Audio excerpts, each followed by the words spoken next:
నువ్వు మంచి నిర్ణయమే తీసుకుంటావు అనుకున్నావురా. నానా, తమ్ముడు మంచి నిర్ణయమే తీసుకున్నాడు. అది నీకే అర్థం కావడం లేదు. ఈ రూపంలోకి వచ్చిన తర్వాత అందరూ నన్ను అర్థం చేసుకుంటారని అనుకున్నాను.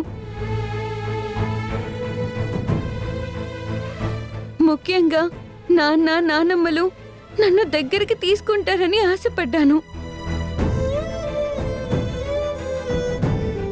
నాన్న అన్న పిలుపుకి ఎంతో దూరం అయ్యాను.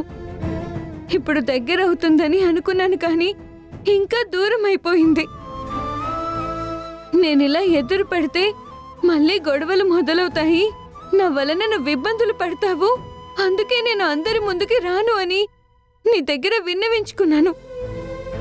నువ్వు నా మాట వినలేదు. బంగారం లాంటి పిల్ల దూరం నెట్టడానికి మీకు మనసులా వస్తుంది శ్రీకర్ బాబు?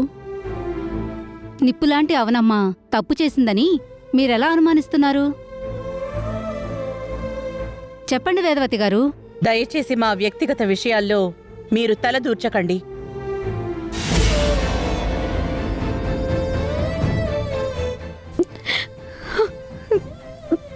ఎడవకు తల్లి, కన్నీరు చాలా విలువైనది. వాటిని మనం ఆనంద బాష్పాలుగా మలుచుకోవడానికి దాచుకుందాం.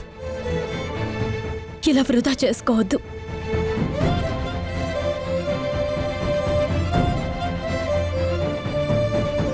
మెలకువలోనే కాదు, నిద్రలో కూడా మీ నానమ్మ వాళ్లకు మంచి చెయ్యాలని నేనెప్పుడూ కోరుకుంటూ ఉంటాను.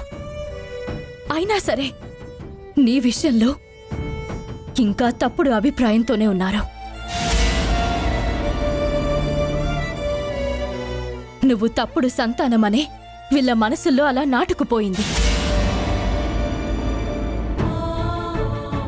కన్న బిడ్డ మీద మీరు నిందని వేస్తున్నారు. ఈ బిడ్డ సాక్షిగానే చెప్తున్నాను, గుర్తుంచుకోండి.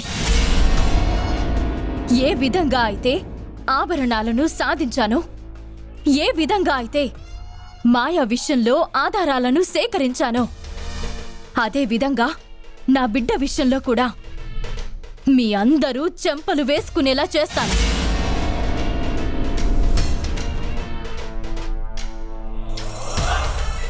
బలమైన ఆధారాలతో నిరూపిస్తాను.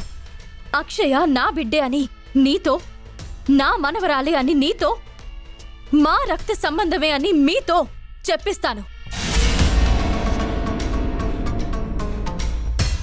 రామ్మా.